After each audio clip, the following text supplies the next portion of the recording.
शिव पूजा में संलग्न होने से पहले रुद्राक्ष धारण कर लें, भस्म धारण कर लें, उसके बाद यदि शिव पूजा करें तो उसका लाभ विशेष हो जाता है। इसका मतलब ये नहीं है कि भस्म नहीं लगी तो फल नहीं मिलेगा। भोले बाबा तो बड़े दयालु है, वो हर समय आप पर कृपा करेंगे ही।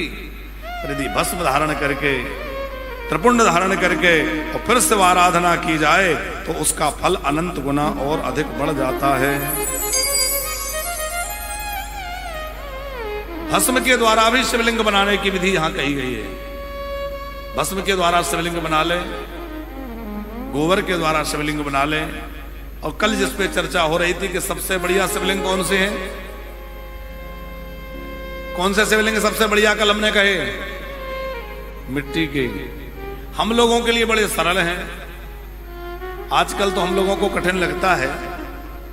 बाकी देखा जाए तो मृतिका के, मिट्टी के शिवलिंग बनाना बड़ा आसान है।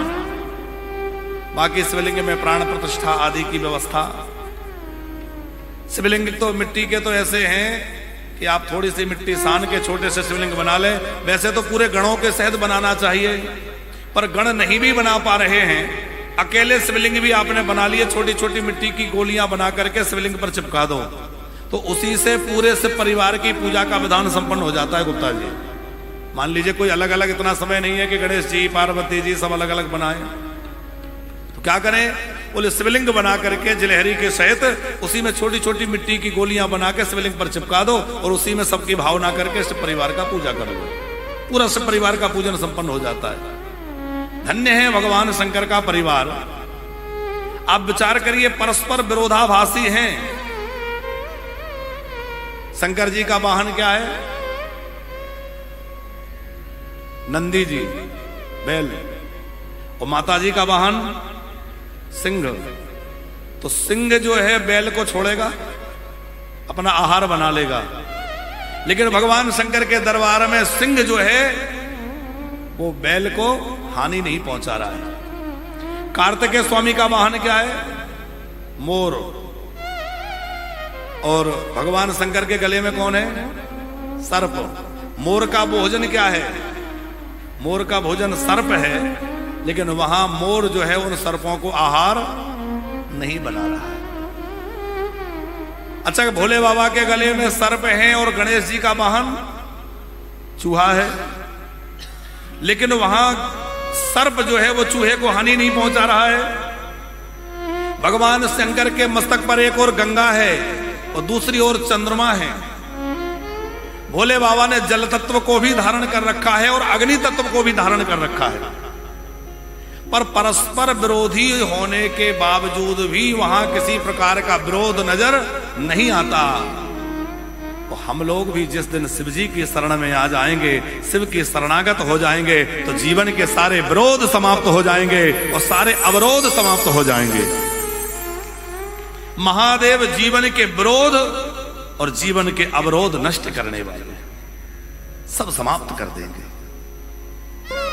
हृदय से शिव की शरण ग्रहण कर लें,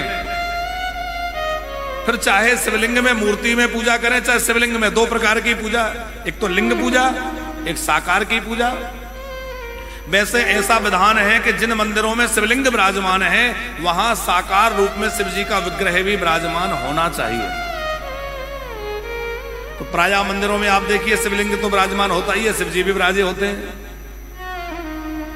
एक और नियम की बात है कि आजकल एक परंपरा चल गई है कि जो मिट्टी के शिवलिंग बनाते हैं उनमें नाक, कान, हाथ, मुंह, जाने क्या क्या बना देते हैं।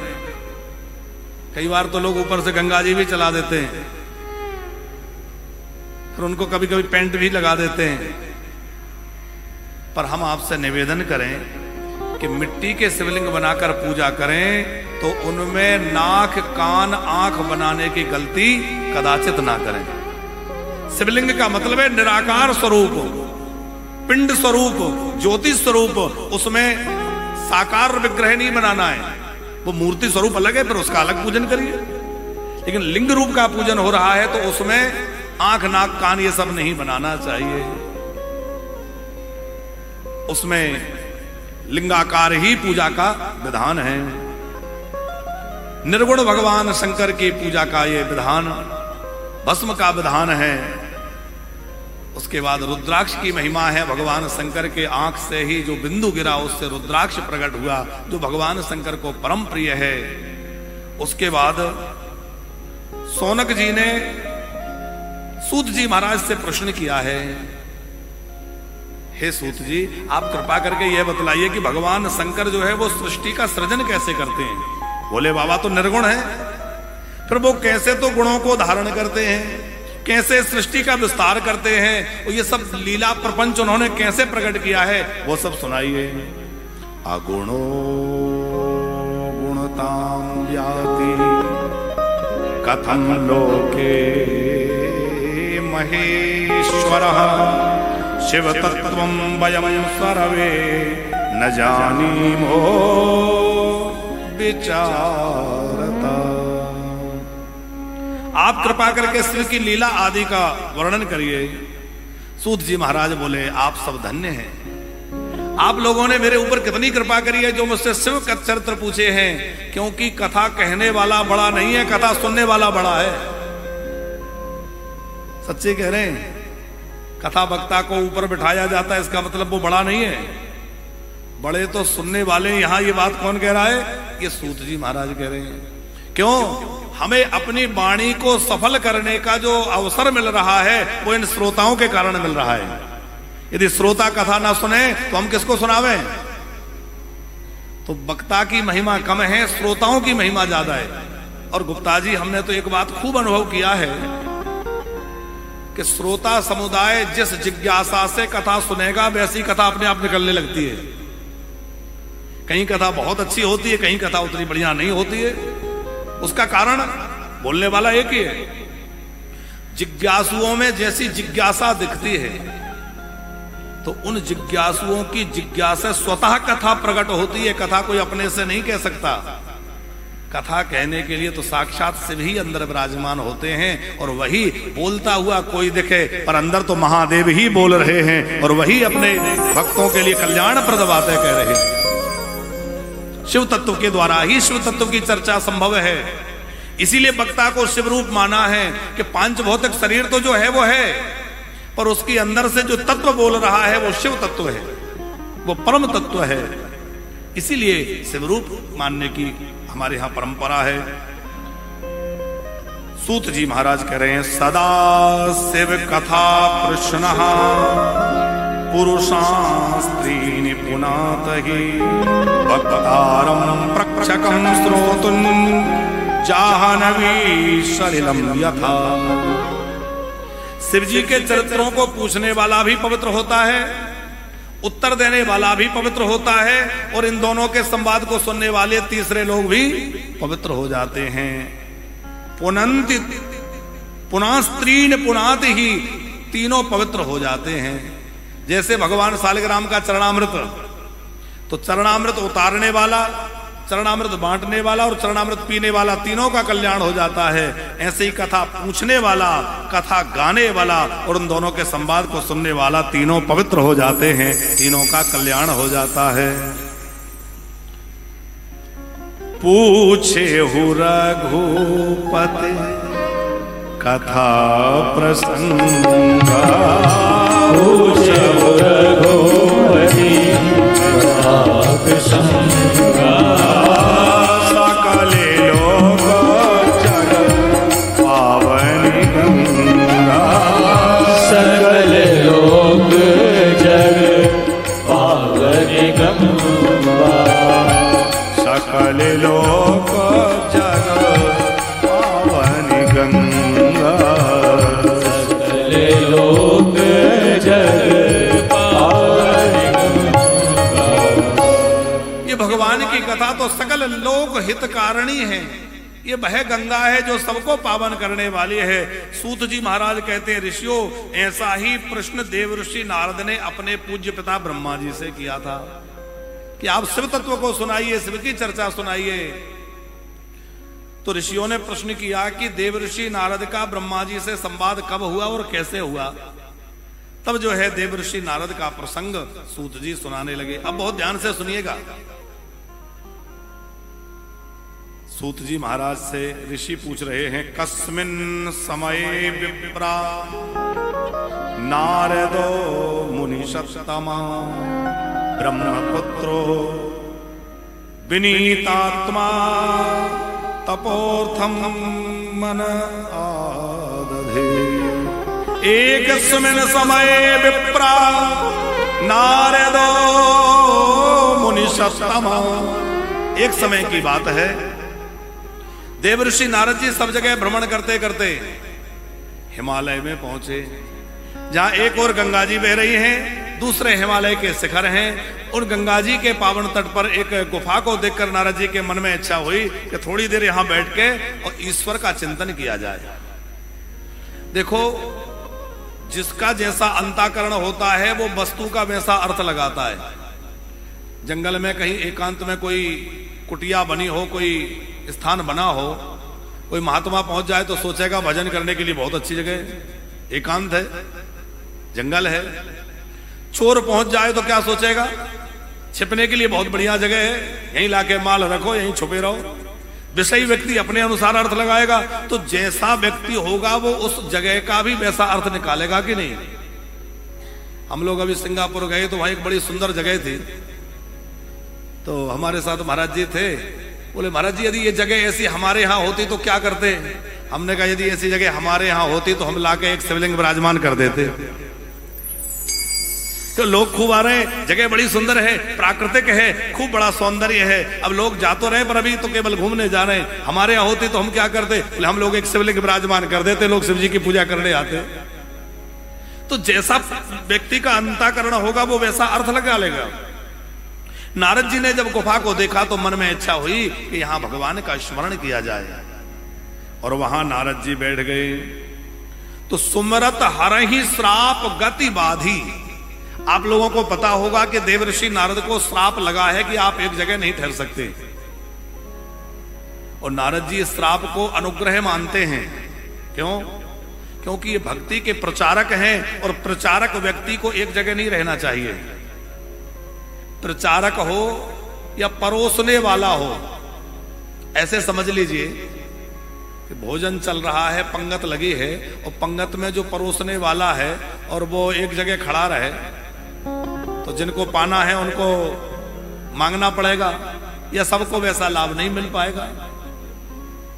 रसगुल्ले की बाल्टी हाथ में है और वो एक ही जगह खड़ा रहे तो लोग ललचाते तो रहेंगे कि भाई ये तो आ ही नहीं रहे, पर अब वो मांगे भी नहीं पा रहे, संकोच है, और बार बार जाए तो सबको लाभ मिल जाएगा। उसी तरह भगवत भक्ति का रस परोसने वाले नारद जी हैं, और नारद जी सोचते हैं कि अच्छा श्राप मिल गया, एक जगह रहता तो कम लोगों को उपदेश देता, और घूमता रहूंगा तो ज्यादा से ज्यादा लोगों को उपदेश देता रहूंगा। जितना घूमूंगा उतना भक्ति का प्रचार होगा। हम लोगों का उद्यम समाज के कल्याण के लिए होना चाहिए। नारद जी का हर उद्यम लोक कल्याण के लिए है। हम व्यापार भी कर रहे हैं तो उसमें भी समाज हित की भावना हो। हम जो भी कार्य कर रहे हैं वो समाज हित के लिए, लोक कल्याण के लिए करें तो हमारा वही काम भक्ति बन जाएगा। बहुत ध्यान से समझिएगा, भक्ति का मतलब ये नहीं है कि केवल मंदिर में भक्ति हो। धर्म का मतलब केवल ये नहीं है कि हम केवल मंदिर में पूजा कर लें तो धार्मिक हो गए। नहीं, मंदिर में पूजा करना धर्म नहीं है, वहां से तो धर्म की शुरुआत होती है। धर्म तो हमारे जीवन में हर आचरण में होना चाहिए। हम दुकान में बैठे हैं, ऑफिस में बैठे हैं, जहां भी बैठे वहां हर आचरण में धर्म हो, तब हमारा जीवन धर्म में है ना। अब लोग प्याज तो नहीं खाते लेकिन रिश्वत खूब खाते हैं। तो आप बताओ भगवान खुश होंगे? पानी छान छान के पिएंगे, वो गरीबों का रक्त। यह हम आपको एक संकेत मात्र कर रहे हैं कि भैया ये जो नियम हैं ये सब बहुत अच्छे हैं कि हम ये ना खाएं, ये ना खाएं, इसका विवेक तो जीवन में रखना ही चाहिए। पर उससे भी ज्यादा ये विवेक रखना चाहिए कि हमारे आचरण से किसी को कोई कष्ट तो नहीं हो रहा, हमारे द्वारा किसी का अहित तो नहीं हो रहा। हम किसी के हित की रक्षा ना कर पाए तो किसी के हित की हानि भी ना करें, ये जीवन में सिद्धांत होना चाहिए। हमारे द्वारा किसी का अहित ना हो जाए। जिसके अंदर जीव मात्र के प्रति सद्भाव है वही तो भक्त है। जीव मात्र के प्रति जिसके अंदर सद्भाव है वही भक्त हो सकता है। नारद जी का भाव जीव मात्र के प्रति कल्याण का रहता है। संतों की तपस्या भी लोक मंगल के लिए है, संतों का त्याग भी लोक मंगल के लिए है, और संतों का संग्रह भी लोक मंगल के लिए है। आप कहेंगे संग्रह में लोक मंगल कैसा है? अरे कोई आश्रम बना रहा है, मठ मंदिर बना रहा है, तो वो अपने लिए थोड़ी बना रहा है। जैसे कि आज हम इस दिव्य स्थान में बैठे हैं और जिन पूज्य सदगुरुदेव ने यह स्थान स्थापित किया और अपनी दिव्य तपस्या और साधना से इस स्थान को ऐसा अद्भुत बनाया, तो आप विचार करो उसका लाभ कितने भक्तों को मिल रहा है। आज हजारों हजार लाखों लाख लोग उस स्थान से इससे लाभान्वित हो रहे हैं कि नहीं? तो संतों का त्याग भी समाज हित के लिए है और संतों का संग्रह भी समाज के हित के लिए है। बस भावना लोक मंगल की होना चाहिए। हम लोग भी चाहे व्यापार करें, चाहे नौकरी करें, चाहे कृषि करें, पर हर काम में यदि हमारा भाव भी लोक मंगल का हो जाए तो हम ग्रस्त होते हुए भी संत हैं। यदि हमारे अंदर लोक कल्याण की, परोपकार की भावना है, और हम अपना कार्य परोपकार की दृष्टि से कर रहे हैं, तो हमारा हर कार्य गृहस्थ होते हुए भी संत की श्रेणी में जीवन आ जाएगा। पर हेत सारे धर्म नहीं भाई, पर हेत सारे धर्म नहीं भाई, पर हेत सारे नहीं भाई, पर हेत सारे धर्म नहीं भाई, पर पीड़ा सम नहीं आदमाई, पर पीड़ा सम नहीं आदमाई, पर हेत सारे धर्म नहीं भाई, पर हेत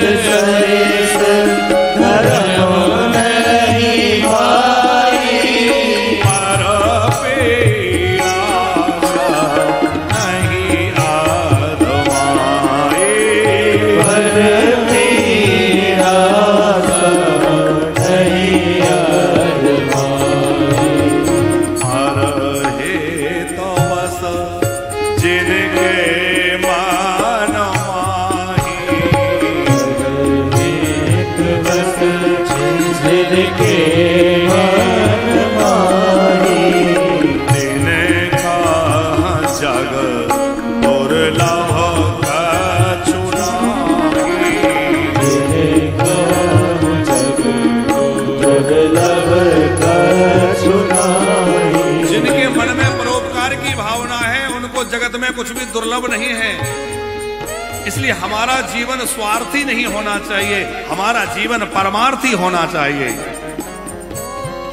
ये कथाएं हमें परोपकार सिखाती हैं। हमारा जीवन कथा सुनकर के कितना बदला, ये बड़ा महत्वपूर्ण है। हमने खूब कथाएं तो सुनी, पर हमारे जीवन में परोपकार नहीं आया, पर पीड़ा को दूर करने का भाव नहीं आया, हमारे अंदर सत्य की भावना नहीं आई, ठाकुर जी से प्रेम नहीं हुआ, तो हमारा सब उद्यम कैसा है? श्री सूत जी महाराज कह रहे हैं श्रीमद् भागवत में, श्री सूत जी महाराज कह रहे हैं, श्रम एवैहि केवलम, वो केवल श्रम ही श्रम है, केवल परिश्रम मात्र रह जाएगा। धर्मानुष्ठितः पुंसा विश्वक्सेन कथा सुया नोदपाप्यधरते श्रम एवैहि केवलम। हमने बड़े बड़े यज्ञ किए, पर अपने स्वार्थ के लिए किए, लोक मंगल की भावना नहीं और भगवान से प्रेम नहीं हुआ। खूब तीर्थ यात्राएं करी, पर भगवान के अंदर भक्ति नहीं हुई, भगवत प्रेम नहीं जागा, तो हमारा यज्ञ, हमारी यात्राएं, हमारा दान, उसका वो सार्थकता नहीं हुई। सार्थकता क्या है? हमें भगवान से प्रेम हो जाए, जीव मात्र के प्रति हमारे हृदय में सद्भाव आ जाए, ये कथाओं का फल है। देवर्षि नारद के मन में परोपकार की भावना है। हिमालय की कंदरा में उपत्यका में बैठ करके और श्री हरि का स्मरण करने लगे तो सुमिरत हरहि श्राप गति बाधी, उनके श्राप की गति रुक गई और उनकी समाधि लग गई। अच्छा, जब समाधि लगी, देखो संतों को देख करके अभिमानी लोगों को बड़ा कष्ट होता है। हनुमान जी की पूंछ को देख करके रावण को बड़ी परेशानी है। पूंछ माने एक अंग विशेष तो होता ही है गुप्ता जी, पर पूंछ का मतलब प्रतिष्ठा भी होता है। और साधु पुरुष की जब प्रतिष्ठा बढ़ती है तो अभिमानी को बड़ा कष्ट होता है। जब नारद जी तपस्या करने बैठ गए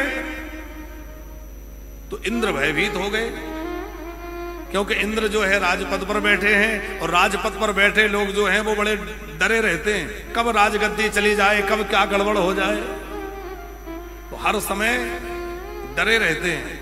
इंद्र के मन में क्या डर लगा, कहीं ऐसा ना हो नारद जी तपस्या करके भगवान से कहें कि मुझे इंद्र बना दो, और नारद जी इंद्र बन गए तो मुझे तो पद छोड़ना पड़ेगा, भागना पड़ेगा। क्या करें, बोले ऐसा कुछ किया जाए कि नारद जी की तपस्या भंग कर दो। और मानसकार गोस्वामी जी ने इतनी बढ़िया उपमा दी है यहां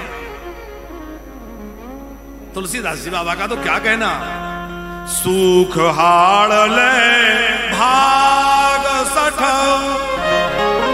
स्वान निरख मृगराज छीन ले जन जान जड़ तेम सोरो पता ही नादा। जैसे सूखी हड्डी चबाने वाला कुत्ता, ध्यान से समझना गोस्वामी तुलसीदास जी क्या कह रहे हैं, बोले कुत्ते के मुंह में हड्डी हो और सूखी हड्डी को चबाने वाला कुत्ता जो है शेर को आते हुए देखे तो वो ये सोचे कि कहीं ऐसा ना हो कि ये सिंह मेरे मुख की हड्डी छीन ले। अब बताओ, सिंह कहीं उसके मुख की सूखी हड्डी छीनेगा? क्योंकि सिंह तो सिंह है। इसी प्रकार गोस्वामी तुलसीदास जी कह रहे हैं कि नारद जो हैं वो परोपकारी महात्मा है, तपस्या में निरत हैं, और वह इंद्र जैसा पद उनके लिए कितना तुच्छ है। बोले जैसे कुत्ते के मुंह में हड्डी। अच्छा, उपमा बहुत प्यारी है। कुत्ता जब सूखी हड्डी को चबाता है तो सूखी हड्डी में तो कुछ होता नहीं है, लेकिन उस हड्डी के प्रभाव से उसके मुंह में कुछ घाव हो जाते हैं, उसमें रक्त आने लगता है। तो रक्त कहां से निकला? कुत्ते के मुंह से ही निकल रहा है, क्योंकि उसके अंदर चोट लग गई।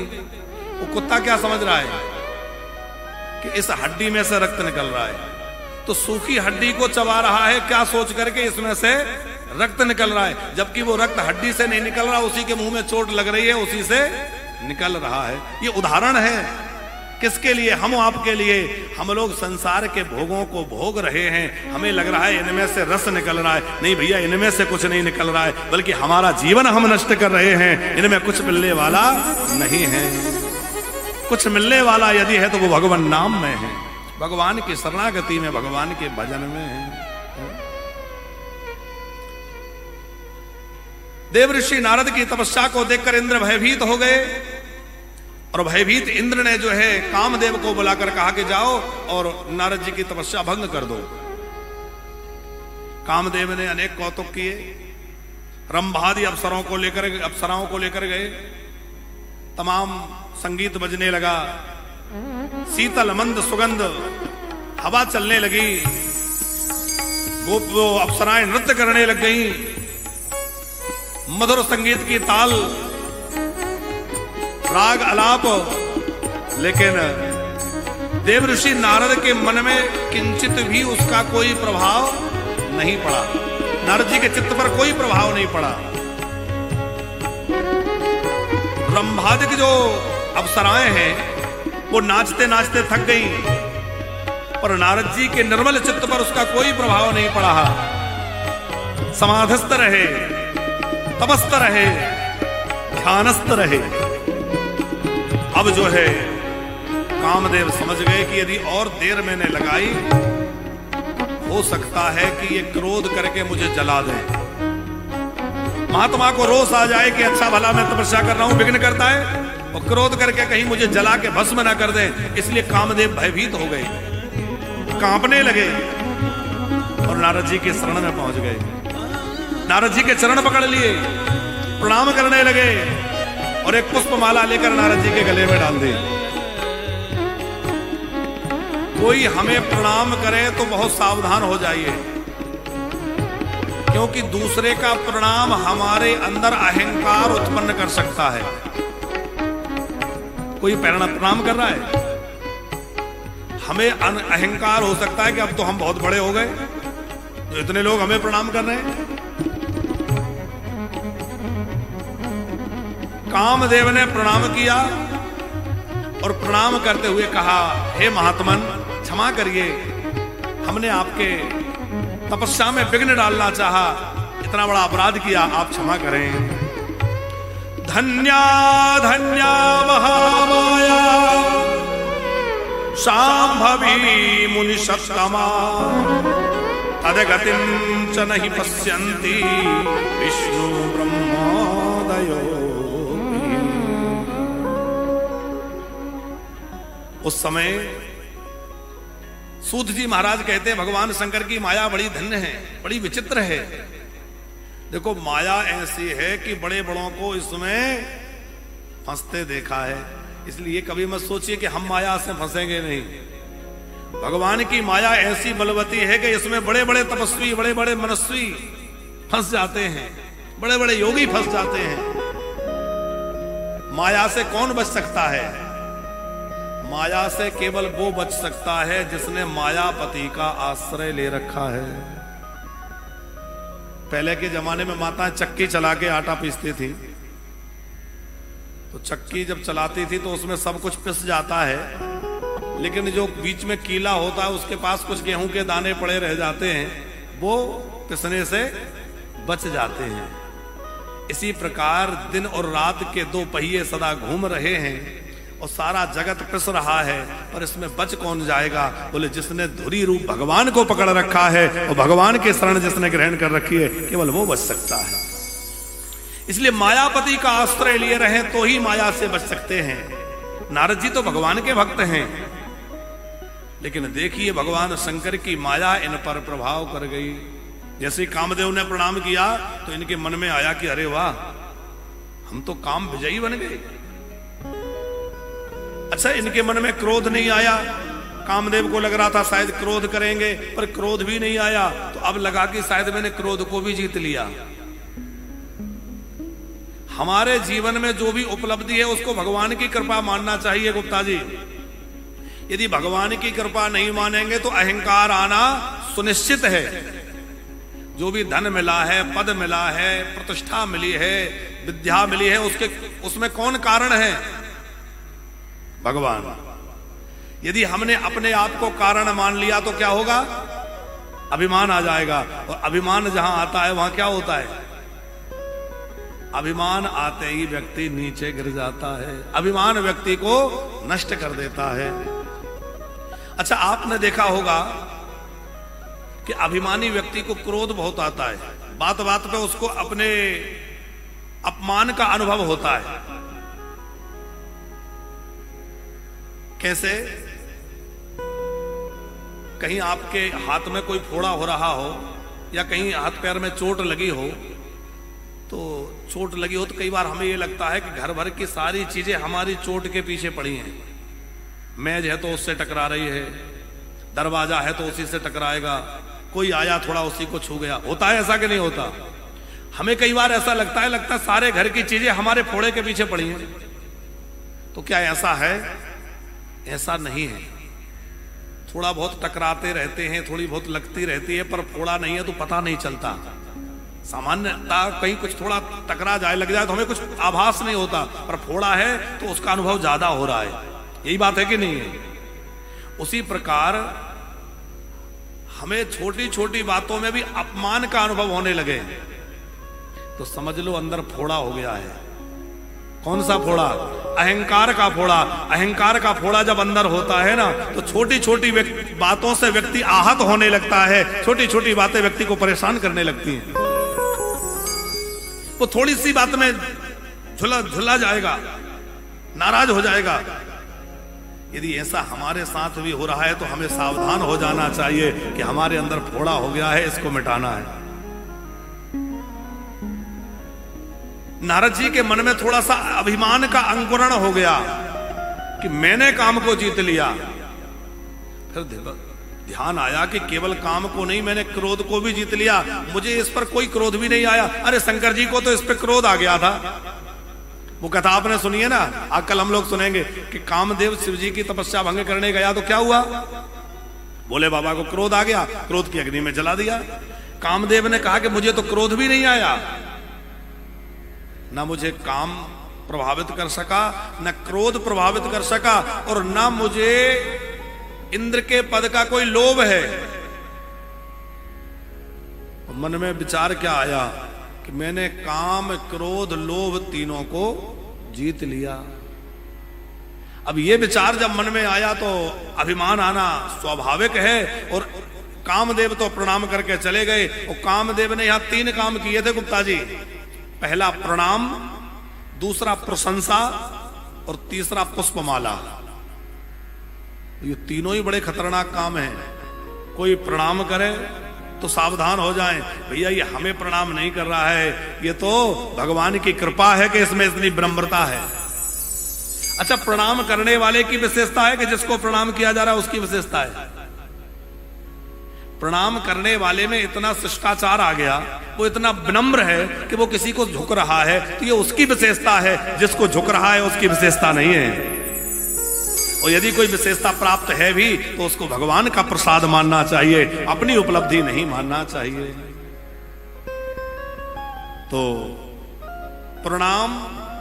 दूसरा है प्रशंसा। जब व्यक्ति की प्रशंसा होती है बहुत मीठी लगती है। अच्छा एक बात बताओ, मिश्री से भी ज्यादा मीठा क्या है? कोई हमारी प्रशंसा करे तो हम आओ आओ बैठो बैठो, फिर उसकी खूब आओ भगत होती है। लेकिन प्रशंसा होते समय बहुत सावधान हो जाएं, क्योंकि वह प्रशंसा हमारे अंदर अहंकार उत्पन्न कर सकती है। संत तो कहते हैं कि प्रशंसकों से दूर रहिए और निंदकों को पास में राखिए। निंदक नियरे राखिए आंगन कुटी छव। निंदक पास में रहेंगे तो हमारे दोषों को ढूंढ ढूंढ के सामने लाते रहेंगे, तो हम अपने दोषों को सुधारते रहें। तो आलोचक जो है, निंदक जो है, वो हमारे हितैषी हैं। निंदकों को पास में रखिए और प्रशंसकों से बच के रहिए। पर आज उल्टा होता है, हम लोग निंदकों से तो दूर भागते हैं, प्रशंसकों को पास में रखते हैं, जिस वजह से गड़बड़ होती है। एक व्यक्ति मूर्तिकार था, गुप्ता जी उसको लेने के लिए यमराज के दूत आए, पर उसको पहले ही पता चल गया कि अमुक तिथि को मेरी मृत्यु होने वाली है। तो उसने अपने जैसे 9 पुतले बना लिए, हूबहू अपने जैसे, और उन्हीं में छुप के खड़ा हो गया कि देखता हूं कैसे ले जाते हैं। और सचमुच यमराज के दूत भी परेशान हो गए कि इनमें असली कौन सा है, समझ में नहीं आ रहा था। तो यमराज के दूत क्या बोले, भाई गजब का कारीगर होगा जिसने इनको बनाया होगा, कितना गजब का कारीगर है, क्या विलक्षणता से बनाए हैं। यदि एक बार मिल जाता तो हम भी उसको प्रणाम कर लेते। और जैसे ही प्रशंसा करी तो वो उनमें छुपा हुआ खड़ा था, वो बाहर निकल के आ गया, मैंने ही तो बनाया है, मैं ही हूं इसको बनाने वाला। बोले दबोच लो, यही है, पकड़ लो। पकड़ा गया। तो प्रशंसा सुनकर के व्यक्ति अभिमान से भर जाता है। तो प्रणाम, प्रशंसा और पुष्प, ज्यादा फूल माला कोई पहनाए तब भी सावधान होना चाहिए, क्योंकि इससे भी अभिमान बढ़ने की संभावना है। तीनों काम कामदेव ने किए। नारद जी के मन में थोड़ा अहंकार उत्पन्न हो गया। और ये संत हैं नारद जी, तो देखो इसमें एक ध्यान रखिएगा कि नारद जी के जीवन में कोई दोष नहीं आ सकता, पर नारद जी के साथ जो कुछ आगे घटना हुई, ये क्यों हुई? ये सब भगवान शिव की इच्छा से हुआ। संतों के जीवन में जो कुछ भी होता है वह भगवत इच्छा से होता है, क्योंकि जिन्होंने अपना जीवन भगवान के हवाले कर दिया है, भगवान को समर्पित कर दिया है, उनके जीवन में अपना कुछ नहीं है। अच्छा बुरा जो हो रहा है वो कौन कर रहा है? ठाकुर जी कर रहे हैं। हम लोग भी अपना जीवन भगवान के समर्पित करके और भगवान से यही कहते रहें, जहां ले चलोगे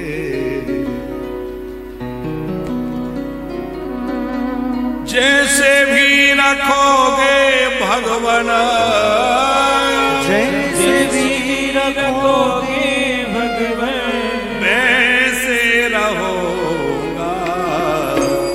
जहाँ ले चलोगे वहीं में चलूंगा, जहाँ ले चलोगे वहीं में चलूंगा, जहाँ ले चलोगे वहीं में चलूंगा, जहाँ ले चलोगे वहीं में चलूंगा।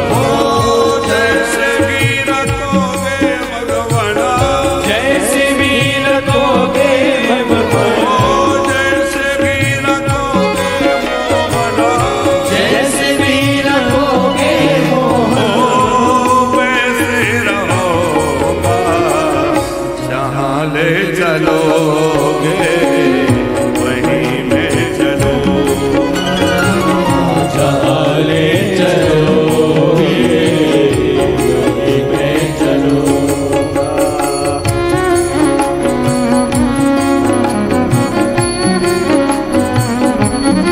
भक्तवत्सल भगवान की जय हो।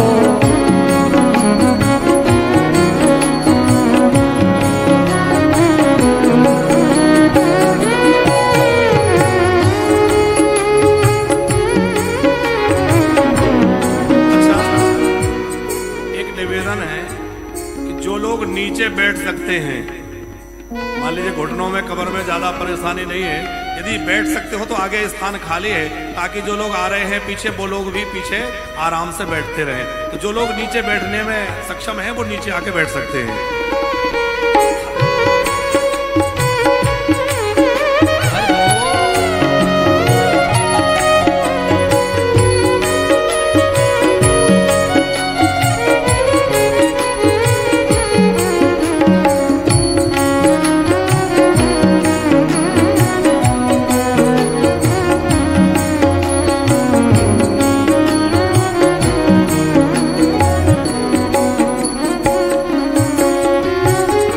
ये जीवन समर्पित चरण में तुम्हारे, तुम ही मेरे सर्वस्व, तुम ही प्राण प्यारे।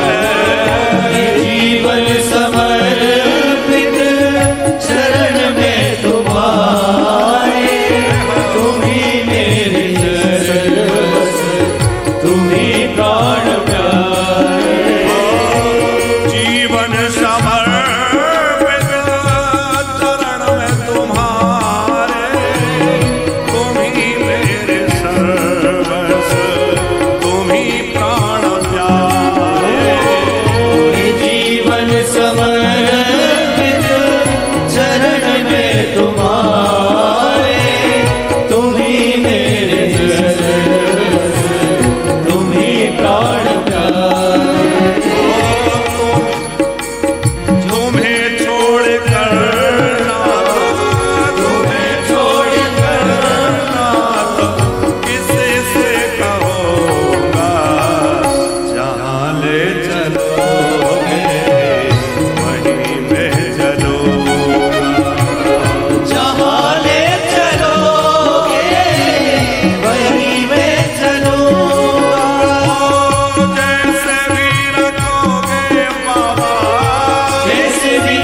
देवर्षि नारद के मन में भगवान शंकर की इच्छा से ही कुछ अहंकार का, अभिमान का उदय हो गया। अच्छा, सबसे पहले नारद जी कहां गए? गुप्ता जी, नारद जी को लगा कि अभी तक जगत में एक ही काम विजेता थे। कौन थे? भोले बाबा। अब मैं भी हो गया, तो अब दो हो गए, तो जाकर के उन्हें बताना तो चाहिए कि अब आप अकेले नहीं रहे, आपका जोड़ीदार मैं भी हो गया। तो सबसे पहले नारद जी कैलाश पर गए और नारद जी को आते देखकर भोले बाबा प्रसन्न हो गए। क्यों? बोले संत आ रहे हैं और संत आएंगे तो राम कथा सुनाएंगे, भगवत चर्चा करेंगे। पर नारद जी ने राम कथा नहीं सुनाई, नारद जी ने काम कथा सुनाई। काम आया था, मैंने काम को जीत लिया, मैंने ऐसा कर लिया। भोले बाबा सब शांत होकर सुनते रहे। अच्छा, कभी कभी कथा सुनाने के बाद श्रोता कथा की प्रशंसा ना करें तो वक्ता ही धीरे से पूछ लेते कि और कथा कैसी लगी। हाँ, जिज्ञासा तो रहती है कि आप लोगों को कैसी लगी। अच्छा, आप लोग बताओ कथा ठीक लग रही कि नहीं? तो नारद जी ने काम कथा सुनाई और भोले बाबा से पूछा कि अच्छा बाबा कथा कैसी लगी? तो भोले बाबा ने कहा कैसी लगी ये बात तो छोड़ो, पर एक प्रार्थना सुन लो। बोले हाँ हाँ कहिए कहिए। तो भोले बाबा बोले, जिमि यह चरित सुनाय हो मोहि, जिमि यह चरित सुनाय हो मोहि। हे देवर्षि नारद, जैसे तुमने यह चरित्र मुझे सुनाया है, ऐसे मेरी प्रार्थना है कभी और किसी को मत सुनाना। तो भोले बाबा ने कितनी बढ़िया बात कही। और नारद जी क्या बोले, किसी को तो क्या सुनाना, कभी सुनाएंगे तो केवल श्री हरि को ही सुनाएंगे, क्योंकि वही हमारे प्रभु हैं। भोले बाबा बोले और किसी को चाहे सुना देना, पर विशेष रूप से नारायण को तो कभी मत सुनाना, श्री हरि को मत सुनाना। क्यों? बोले भगवान श्री हरि को तो गर्व भरी बातें अच्छी नहीं लगती, अभिमान बिल्कुल पसंद नहीं है। इसलिए भोले बाबा ने कहा कि भगवान नारायण को तो बिल्कुल मत सुनाना। तो नारद जी बोले ऐसे तो नहीं सुनाएंगे, कभी प्रसंग निकल आए, कभी चर्चा चल पड़े तो फिर तो कह देंगे। भोले बाबा बोले नहीं नहीं, चला वो प्रसंग दुरावहो तबहु, प्रसंग चले तब भी छुपा जाना, बात को टाल देना, पर ये बात कभी मत सुनाना। तो नारद जी के मन में क्या विचार आया, अरे अभी तक एक ही काम विजेता थे, अब इनका जोड़ीदार हो गया, इनको सहन नहीं हो रहा होगा। इसका मतलब यह है कि ये नहीं चाहते कि जगत में ये पता चले कि एक और काम विजेता हो गया। भोले बाबा कह रहे हैं, हेतात नारद प्राज्ञा धन्यस्त्वं शृणुमद्वचा, वाच्येकं न कुत्रापि हरेरग्रे विशेषता। भोले बाबा ने बार बार समझाया, लेकिन नारद जी के चित्त पर कोई प्रभाव नहीं पड़ा। कि संबुदीन उपदेश हित, नहीं नारद ही सुहान। भोले बाबा ने बड़े हित की बात कही, पर नारद जी को अच्छी नहीं लगी। एक आपसे निवेदन करें कि हमारे अपने बड़े जब हमारे हित की बात करें और हमें अच्छी ना लगे, तो समझ लेना चाहिए कि हमारा समय खराब चल रहा है। क्योंकि हमारे गुरुजन, हमारे माता पिता कभी हमारे अहित की बात तो नहीं कहेंगे। क्या कोई माता पिता अपने बच्चे को अहित चाहेंगे? फिर भी बच्चे माता पिता की बात का आदर नहीं करते, उन्हें लगता है कि नहीं नहीं ये नहीं समझते। पर भैया जो बच्चे सुन रहे हैं उनसे निवेदन है कि माता पिता और गुरु ऐसे हैं जो जीवन में कभी आपका अहित नहीं चाहेंगे, वो जब भी चाहेंगे आपका हित ही चाहेंगे। वो कथा के माध्यम से हम निवेदन करें कि जीवन में तीर्थ यात्राएं भले ही कम कर लेना, और माता पिता की सेवा ज्यादा कर लेना तो ज्यादा पुण्य मिलेगा। आप भले ही यज्ञ बड़े बड़े न कर पाओ, पर यदि आपने भूखे पिता को, भूखी मां को भोजन करा दिया तो बहुत बड़ा यज्ञ संपन्न हो गया साहब। आप बड़े बड़े अनुष्ठान न कर पाओ, कोई बात नहीं है, पर बूढ़े माँ बाप की देखभाल कर ली, उनकी सेवा कर ली, आपने सारे यज्ञ कर लिए, सारे अनुष्ठान कर लिए, सब संपन्न हो गया। जिन घरों में बुजुर्गों के आंसू टपकते हैं गुप्ता जी, उस घर को छोड़ करके ऐश्वर्य विदा हो जाता है, उसके घर से धर्म नष्ट हो जाता है, पितृ नाराज होकर चले जाते हैं, देवता उसके घर को छोड़ देते हैं, ना पितृ श्राद्ध ग्रहण करते और ना देवता आहुति ग्रहण करते। इसलिए बुजुर्गों का सम्मान हो, खूब उनका आदर हो।